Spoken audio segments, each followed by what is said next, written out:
what's your name? Parker. Parker. What do you do for work?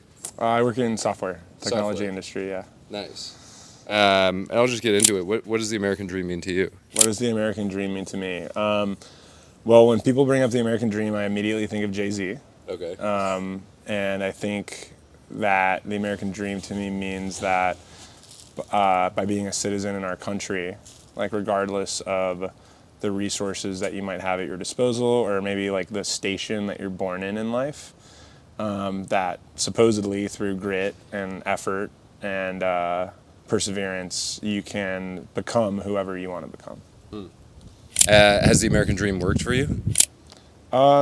Yeah, I mean, I would say that like that belief and that optimism and that grit and determination have carried me through a lot in life. Like, I don't have like much of a formal education or like typical like educational or like professional or like social background that most of my like peers or colleagues have in my career, but I wanted to have a life that was like comfortable and happy, and also a life that I think has like deeper meaning where I can impact others, and I feel like I'm on my way to accomplishing that, you know. That's great. What do you think the future of the United States is going to look like in 10 or 15 or 20 years? Yeah, so it's really interesting, right? Because when I think about my answer to what is the American dream, and it basically is this hodgepodge of like opportunity access, which should be equal. It's Right. not, but our goal is to make it more so always. And like upward mobility. So like, can you be born or exist in a certain place and then put yourself somewhere else? And maybe like access to quality of life. So like if we look at the American dream at the extreme, so like let's say like Jay-Z, right? That's like, Yeah, back to how do you go Jay-Z. from like crack to like billionaire, right? Yeah. And so that's like this extreme beautiful example. And then the other example is like, let's say that like you just want to be able to feed a family and house them safely and send them to school and have a comfortable life. And I think that that should also be possible, hopefully with like the least amount of sacrifice, right? So whether you want massive upward mobility or you just want the bare minimum to be comfortable and satisfied in your life, both of those things should be more accessible here than anywhere else. Mm-hmm. And something that's interesting I see in my industry, at least, like in the tech industry, is people leaving the United States because we're so many generations removed from those like opportunists who wanted like pure freedom and the ability to experiment. And we have these like massive corporations that work with the government to create laws that are anti-competitive to like prevent innovation and prevent competition and prevent like the young crazy person from trying to change the world.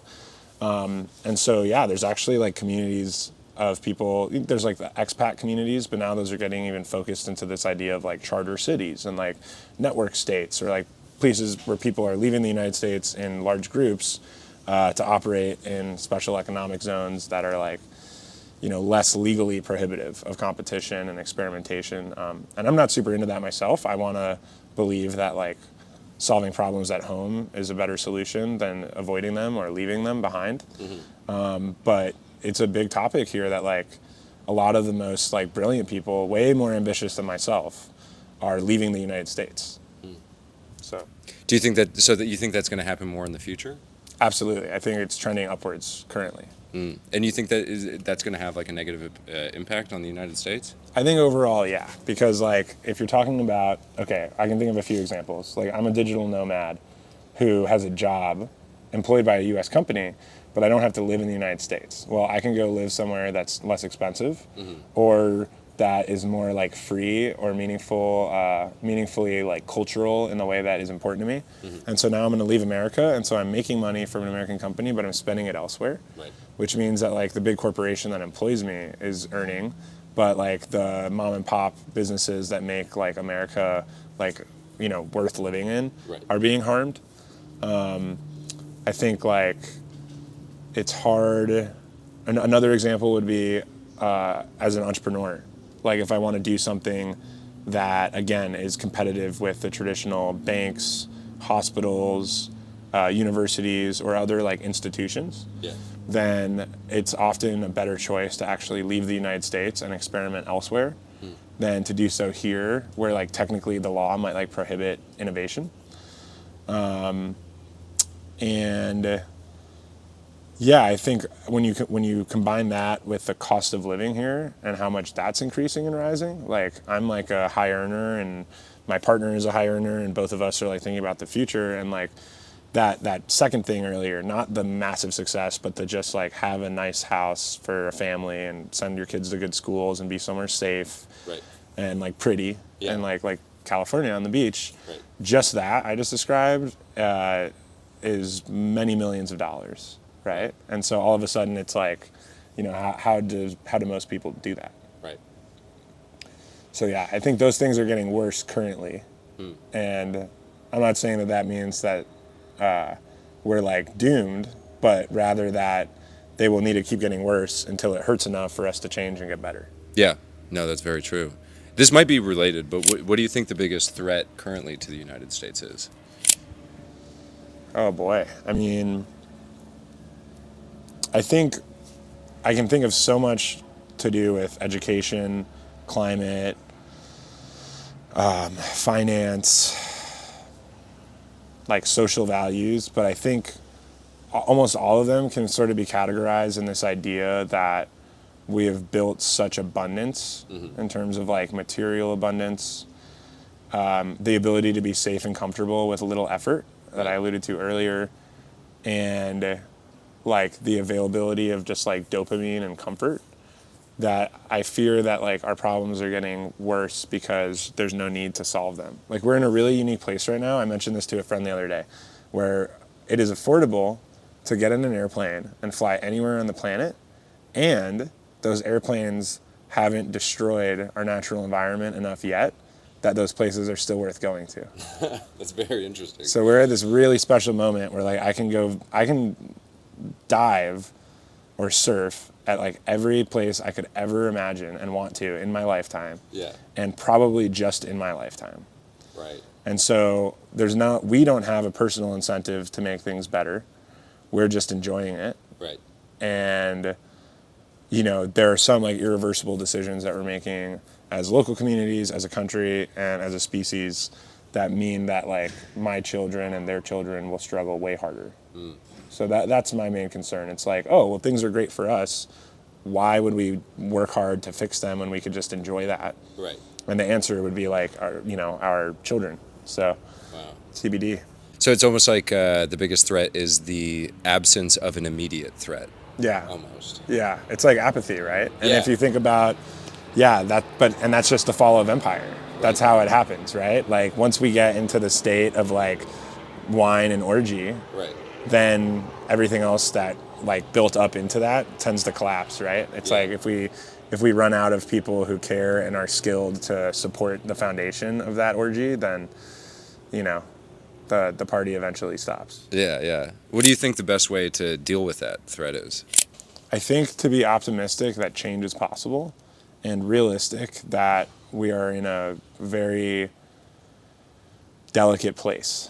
So like cognating that all the things I just listed, like risks to our climate, to our educational system, to our economy relative to the rest of the world, and our culture, and how that influences all of those things, are in fact very serious problems that like need to be addressed as soon as possible.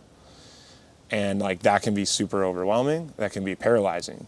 I've spent times in paralysis of fear when I like accept the gravity of those issues, and then being optimistic that they are solvable. And I think it's really hard to carry both of those. It's easy to be an optimist who says, this will all work itself out, we'll be fine. Yeah. And it's easy to be a nihilist who's like, we're fucked anyway. I'm just going to have a good time while the ship's going down. Right.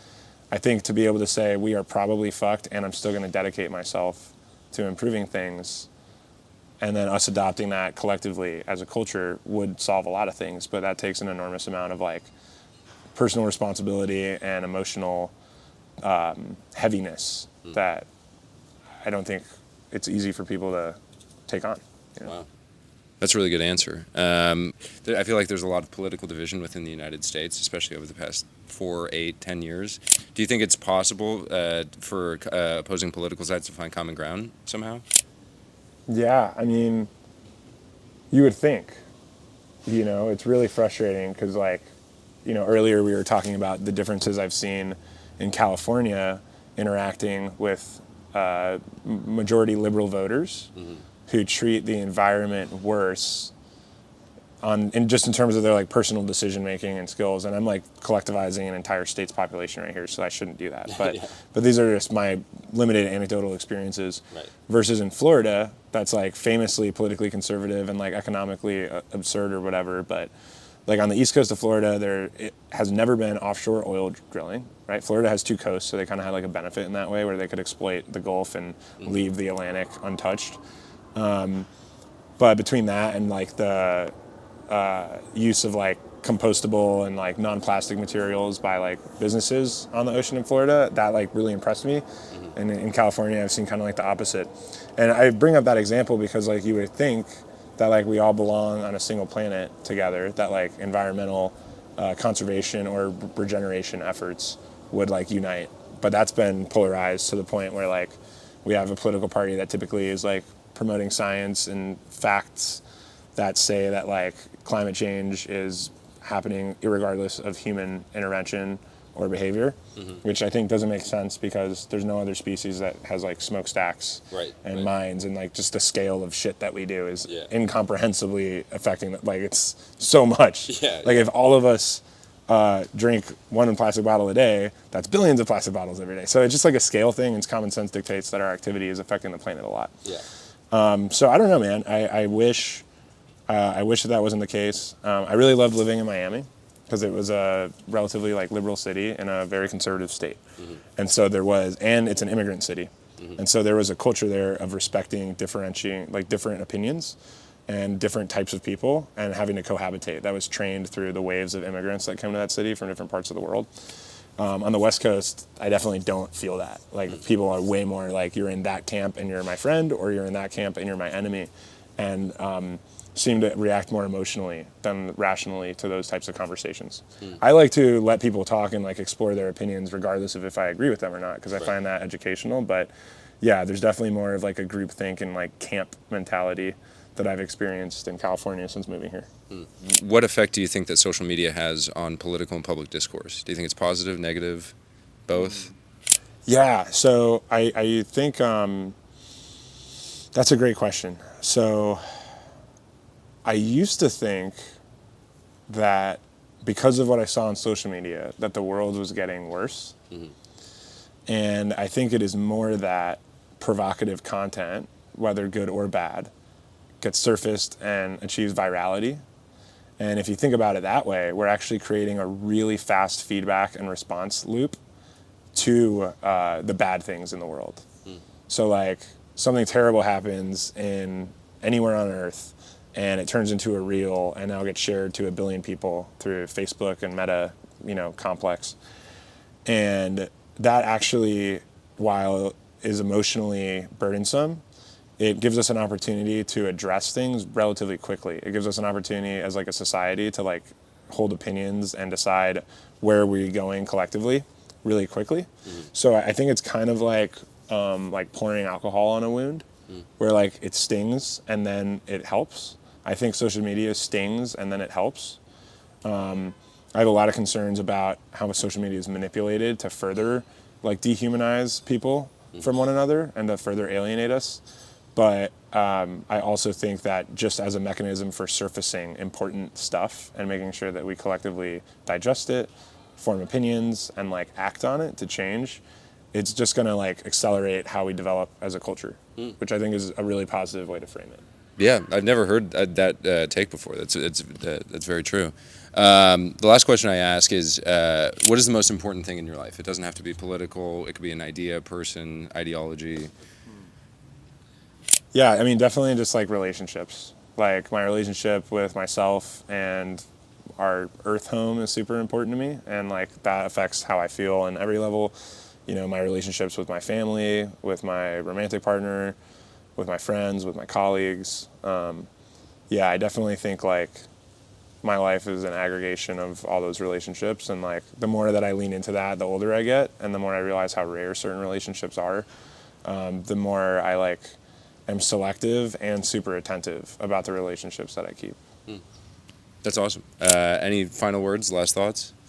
No, I just think this was a great conversation. Yeah. I think that the American dream is alive and well. I love promoting the idea closely related of like ikigai, or that like your passion and what the world needs and what you're good at and what you can make money doing is out there for everybody. Like I actually have my like personal mission is to like help people monetize what they're passionate about, because I think if you could make a living and be happy, like then the world would be a much better place. So Yeah. Best wishes to anyone trying to do that. Dude, hell yeah. Awesome. Sweet. Thank you.